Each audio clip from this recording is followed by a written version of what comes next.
하나님의 말씀입니다. 마태복음 14장 22절입니다. 예수께서 즉시 제자들을 재촉하사 자기가 무리를 보내는 동안에 배를 타고 앞서 건너편으로 가게 하시고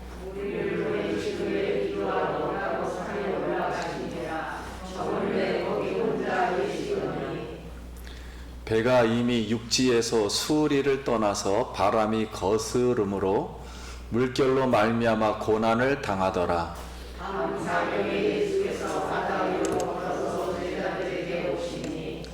제자들이 그가 바다 위로 걸어오심을 보고 놀라 유령이라 하며 무서워하여 소리 지르거늘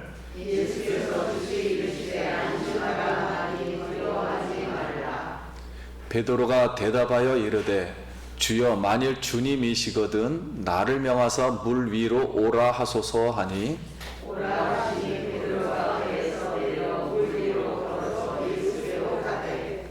바람을 보고 무서워 빠져가는지라 소리질러 이르되 주여, 나를 구원하소서 하니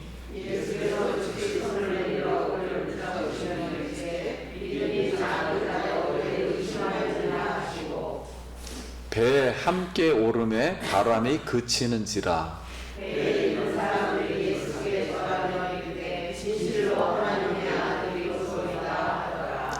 아멘. 할렐루야. 성도님 만나서 반갑습니다. 한 번 더 웃으시면서 옆 사람하고 인사하겠습니다. 한 주간 평안하셨습니까?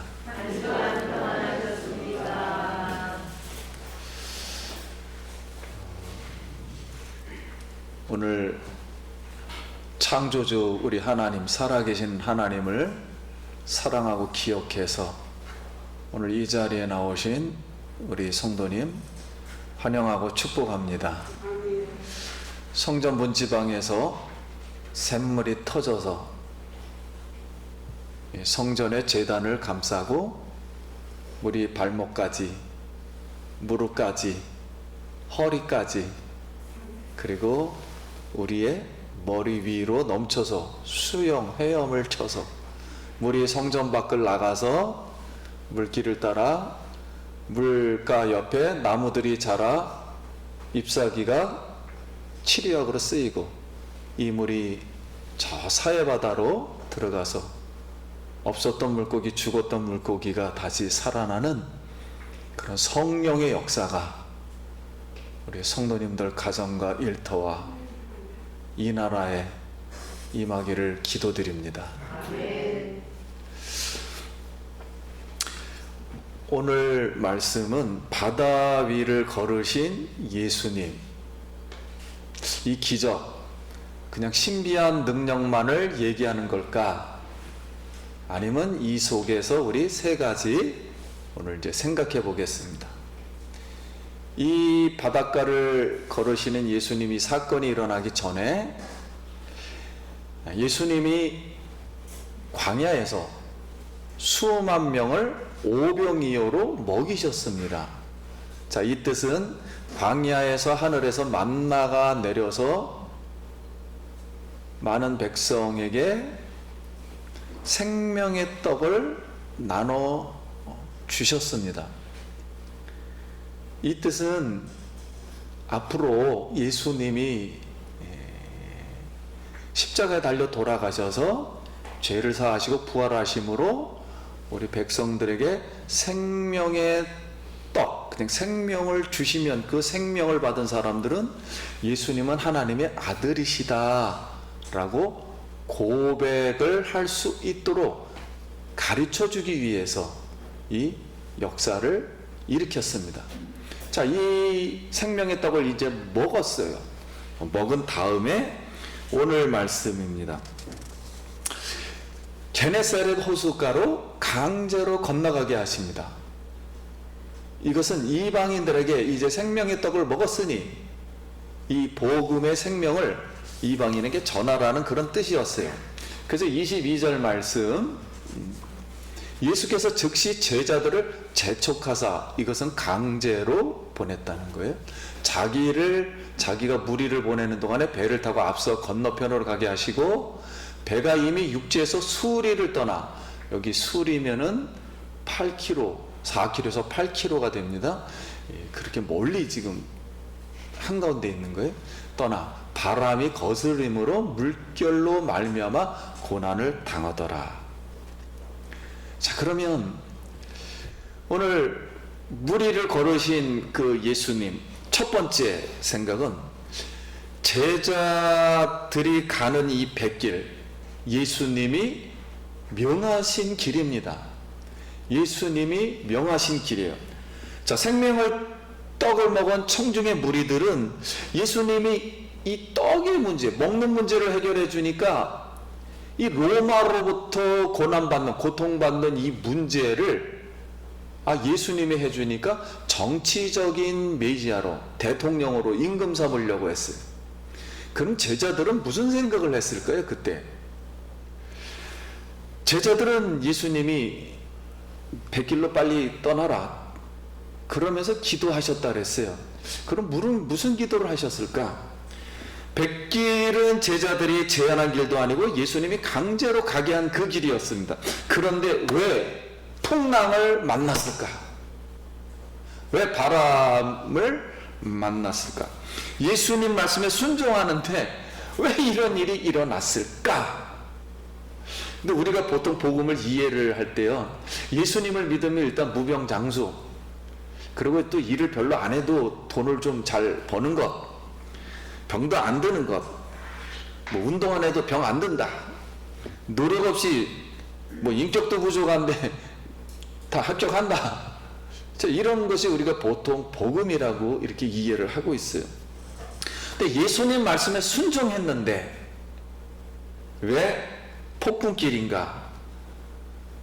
근데 이제 제가 간증을 하나 들었어요. 어느 이제 캄보디아 선교사님이 캄보디아로 이제 자기 이런 생활을 다 정리하고 갔는데 장남이 교통사고를 당했어요. 그러니까 그 운전기사가 겁이 나니까 밀림에다가 그 시신을 유기해 버렸습니다. 그래서 이 선교사님이 시신을 찾으려도 찾을 수가 없는데 정말 고통 속에서 고난 속에서 시신을 이렇게 이제 찾게 되었어요. 이런 고난에 있어서 어떤 사람은 안 걸려서 요번에 돌아왔고 또 총에 맞았기도 했고 요번에 코로나로 해서 많은 선교사님들이 이제 돌아갔습니다. 그럼 오늘날 우리는 어떤가? 우리는 지금 어떤 상황에 처해 있는가? 예수님이 가라고 명하신 인생길인데 예배 드리고 지금 말씀에 순종하려고 하는데, 순종의 길을 갖고 있는데, 복음을 전하려고 하는데, 그래도 좀 더 하나님 말씀에 마음을 수그러뜨려서 잘 섬기려고 했는데 폭풍우를 만난 거예요. 어려움을 만나서 죽을 거의 지경에 있습니다. 오늘 성도님, 이런 폭풍 속에서도 제자를 건져주신 예수님만, 구주만 의지하기를 소원합니다.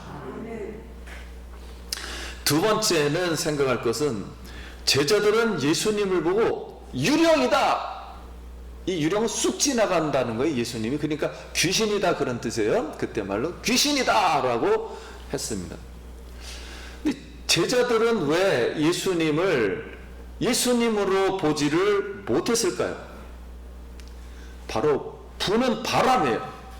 폭풍, 크고 넓고 깊고 폭풍 파도 환경을 먼저 봤기 때문에 그래요. 그래서 우리 구약 성경에 목동 다윗이 형님 도시락을 갖다 주라 그래서 갖다 줬더니 골리앗, 자이언트 골리앗이, 그때 싸움은 숫자 싸움입니다. 막 14만 명이고 그때 당시에 그 숫자를 보면 여기는 2만 명이라고 이렇게 이제 책에 나와 있어요. 딱 써 있으니까 누가 이제 항복하느냐에 따라서 이제 그냥 지는 거예요. 그 골리앗이 있으니까 다윗이 그걸 봤어요. 그랬더니 백성들이 벌벌 떠는 거예요. 그래서 다윗이 뭐라 그러냐면 거기에 크게 어마어마하게 떨고 있는 이 백성, 이제 이 이스라엘 백성들 앞에 당당히 나서 가지고 골리앗에게 이 할례 없는 사람아, 할례 받지 못한 사람아, 하나님의 군대를 모욕하느냐? 그 하나님의 군대라고 지금 다윗은 생각해요. 그 전쟁은 하나님 것이다.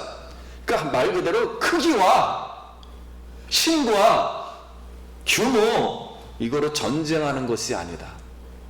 하나님께 속해 있는 하나님의 전쟁이다. 이렇게 생각을 했어요. 그래서 우리도 오늘 현실을 보면서 크기나 규모나 바람이 거스릴 때 환경에 문제가 그걸 너무 생기면 거기를 향해서 세력이 되면 안 됩니다. 하나님이 우리의 그냥 현실이 되어야 할 줄 믿습니다. 바로 우리가 세상 살다 보면 스펙을 막 만들려고 그래요. 성도님들 여러 스펙 만들어 봤잖아요. 열심히도 해보고 뭐. 그런데 그것도 중요하지만은 경쟁률도 막 높을 때 결국은 무조건 내 능력만 있다 그래서 경쟁률이 높아서 1등 한다 그래서 그게 되는 건 아니에요. 내 속에 그 경쟁률이 있건 없건 그게 높건 작건 간에 하나님이 원하면, 하나님이 나를 쓰시면 그것을 우리가 넘을 수 있는 줄 믿습니다. 도전도 안 하면서. 제자들이 주님을 못 알아본 이유는 이게 크기와 규모와 이 폭풍 바로 환경 보고 넘실대는 파도를 보고 그만 넘어졌어요. 귀신이다. 그래서 우리의 이 능력과 요건은 예수님입니다. 하나님이 나의 현실이 되길 원합니다. 그래서 예수님이 쭉 지나가다 그 소리를 듣고 27절 예수께서 즉시 이르시되 안심하라, 나니 두려워하지 말라. 그러니까 예수님이 나니 그랬습니다. 나는 나다, I am. 여러분 이집트로 이 모세가 하나님 말씀을 이제 전파로 갈 때 바로 그러죠. 하나님, 그 바로가 나에게 하나님 이름이 무엇이냐 그러면 내가 뭐라고 대답하리까 그랬더니 여호와께서 말씀하시기를 나는 스스로 있는 자니라 그랬을 때 I am, 나는 가로치고 나다, 나는 나다. 그러니까 이 예수님이 바다 위에서 바다를 밟으시면서 지금 하시는 말씀이 나는 이스라엘 백성을 구원한 홍해를 가른 여호와 하나님 바로 그분이야 하고서 나는 나야 하고서 이렇게 안심하라, 그리고 두려워 말라, 이렇게 말씀하셨습니다. 그러니까 베드로가 딱 듣더니 구약 성경을 아니까 그러면 예수님이 명하여 나를 오라 하게 하소서. 이제 보세요. 오라 하게 하소서. 그 예수님이 저기 있다면 베드로가 예수님을 보고 이렇게 걸었어요. 이쪽으로. 그때 걸었어요. 진짜 물가를. 이 지구상에 물가를 걸은 사람이 하나도 없거든요. 근데 진짜 걸었어요. 물가를, 바다 위를. 그러자 순식간에 갑자기 빠져버린 거, 중간에 가다가 이렇게. 그러니까 이 말도 어떻게 보면 중력의 법칙을 다스리기 때문에 말한 것도 좀 웃기기도 하지만 예수님이 또 오라고 한 것도 좀 약간 그래요. 근데 이 베드로가 예수님을 보고는 걸었는데 왜 빠졌을까? 우리 30절에 보면 바람을 보고, 뭘 보고요? 바람을 보고 무서워 빠져가는지라 소리질러 이르되 주여 나를 구원하소서 하니 예수께서 즉시 손을 내밀어 그를 붙잡으시며 이르시되 믿음이 작은 자여 왜 의심하였느냐 하시고. 그럼 물속에 왜 빠졌네? 바람을 보고 빠져갑니다. 그때 예수님이 베드로의 손을 잡으며 믿음이 작은 자여 왜 의심하였느냐. 그리고 여기서 생각해 보면 믿음이 작다는 건 의심한다는 거예요. 이게 무슨 뜻이냐면 예수님만 믿음으로, 믿음의 대상으로 바라보고 걸어가다가 그만 이 대상에서 눈이 갑자기 파도 생각이 나는 거예요. 파도를 보니까 아이쿠 하는 순간에 믿음의 대상이 바뀐 거예요. 대상을 환경으로 본 거예요. 그래서 오늘 믿음이 크다는 것은 예수님만 바라보고 의지하는 거예요.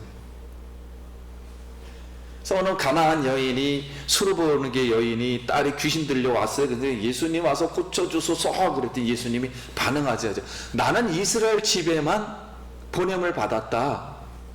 이방인들은 개라고 하는데 개에게 먹을 걸 주지 않는다.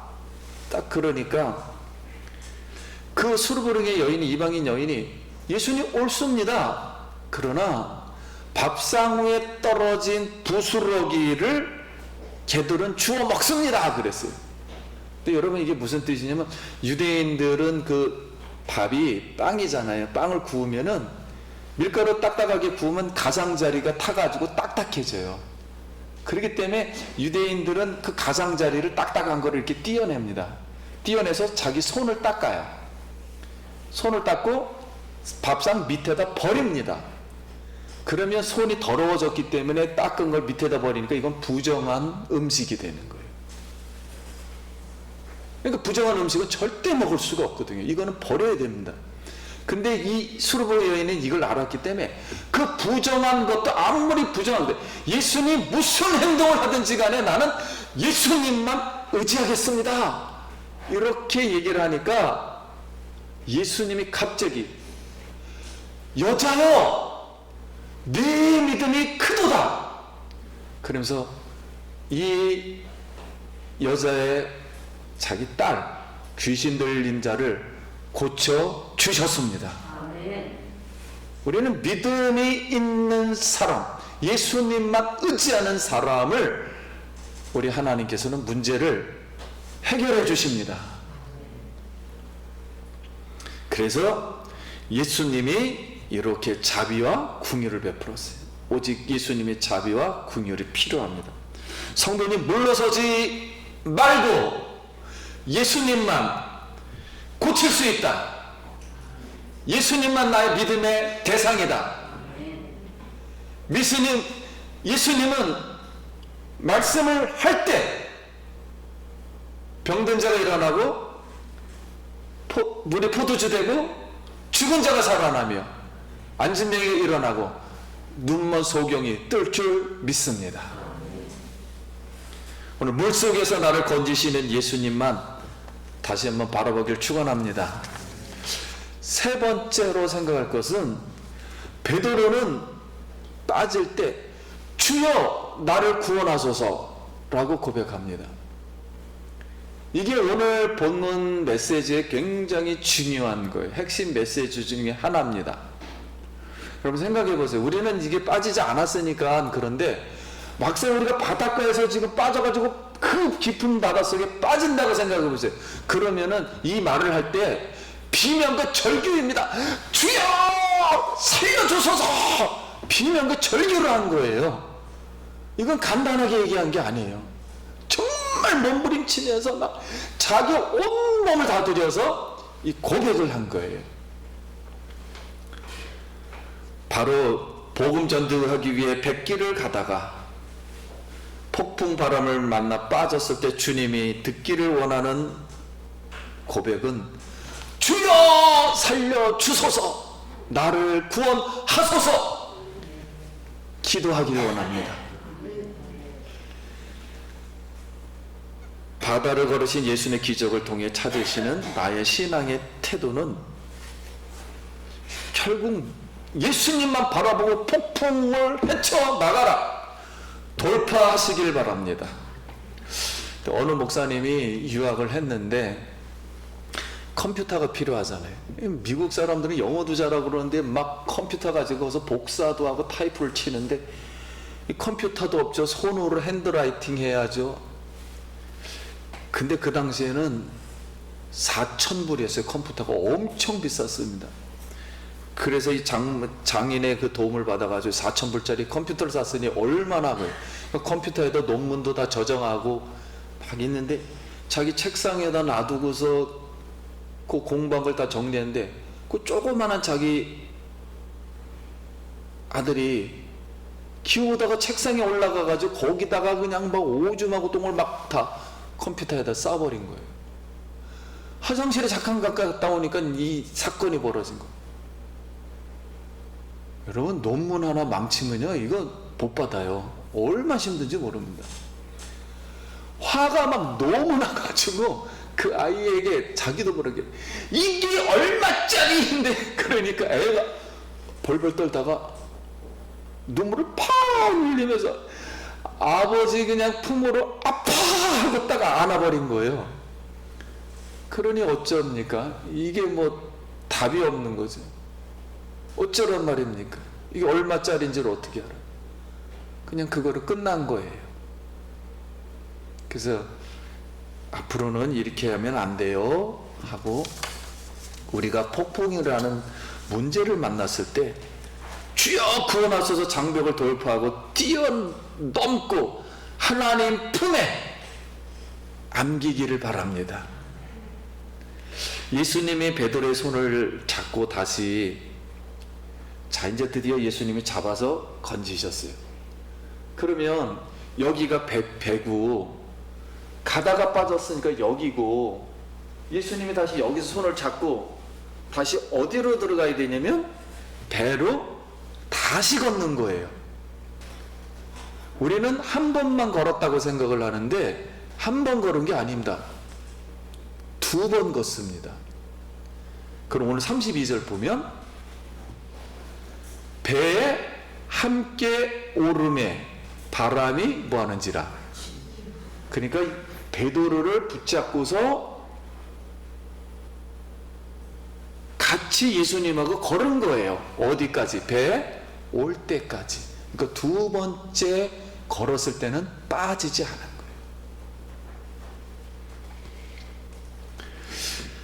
그럼 33절에 배에 있던 사람들이 예수께 절하며 이르되 진실로 하나님의 아들이로소이다 하더라. 이렇게 생명의 떡을 먹고 배에 있는 사람들이 물 위에 걸으신 예수님 기적을 보고 진실로 하나님의 아들이다 고백하였습니다. 그러니까 오늘 이 바다를 걸으신 예수님의 이 마태가 우리에게 하고 싶은 말은, 마태 교회가 있을 거 아니에요? 청중들에게 하고 싶은 말은, 주여 나를 구원하소서. 하나님의 일을 하다가 폭풍을 만났을 때, 세상에서 문제를 만났을 때 주여 나를 살려주소서 하면 주님이 손잡아 주실 것이고, 손잡아서 주와 함께 길을 가면, 주와 함께 길 가는 것 즐거운 일 아닌가.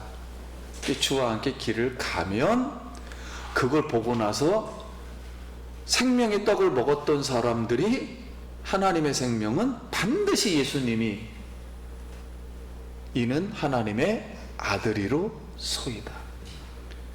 왜냐면 자기도 모르게 튀어나온 거예요. 왜냐면 예수님 앞으로 십자가에 달려 돌아가실 예수님은 하나님의 아들이다. 그걸 누가 말합니까? 성경에 나오잖아요. 로마 그 한 사람이 저 달렸을 때 저 사람은 진실로 하나님의 아들이었다 이렇게 고백하죠. 오늘 하나님이 우리에게 찾으시는 고백은 바로 이 고백입니다. 성도님, 지금 뭐 병도 들을 수도 있고 일이 많이 꼬일 수도 있고 시험을 많이 만날 수도 있고, 제가 볼 때도 막 한국도 그렇고 우리도 그렇고 막 시험 중에 있는 것 같기도 해요. 그런데 주여 나를 구원하소서 간절히 비명 지르듯이 정말 주님만 바라보고, 그리고 나서 주님만이 살아계신 하나님의 아들이십니다. 십자가에서 나의 죄를 사시고 부활의 생명을 주실 생명의 떡을 먹이실 분이며 나를 건져 주실 하나님이십니다. 영생을 주시는 분이십니다. 이 고백을 하나님께 들려드리기를 소원합니다. 이제 말씀을 정리하면, 주님이 명하신 뱃길에도 풍랑은 있습니다. 예수님을 못 보게 하는 것은 우리의 바람, 환경, 크기, 규모, 세상을 대상으로 하고 있기 때문이고, 문제 바람을 보지 믿음으로 예수님만 바라보며 주와 같이 길 가면서 주여 나를 구원하소서. 하나님은, 예수님은 살아계신 하나님의 아들이십니다. 이렇게 고백하여서 문제를 해결받고 하나님의 큰 복이 임하는 우리 성도님 되기를 예수의 이름으로 축원합니다. 기도하겠습니다.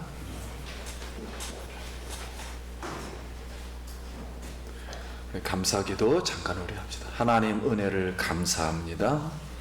폭풍우 속에서도 잃지 않으시고 하나님의 아들이라고 고백시킬 수 있도록 기적을 베푸시며 우리 손을 잡아주시는 주님, 우리가 간절히 기도할 때 우리 하나님, 우리 기도를 들어 응답하여 주시고 우리를 건져 주시옵소서. 세상을 보지 말고 예수님만 볼 때 우리 모든 문제들이 물러나게 하시며 사단들과 우리 근심 걱정이 다 사라지게 하여 주시옵소서. 예수님 이름으로 기도드립니다. 아멘.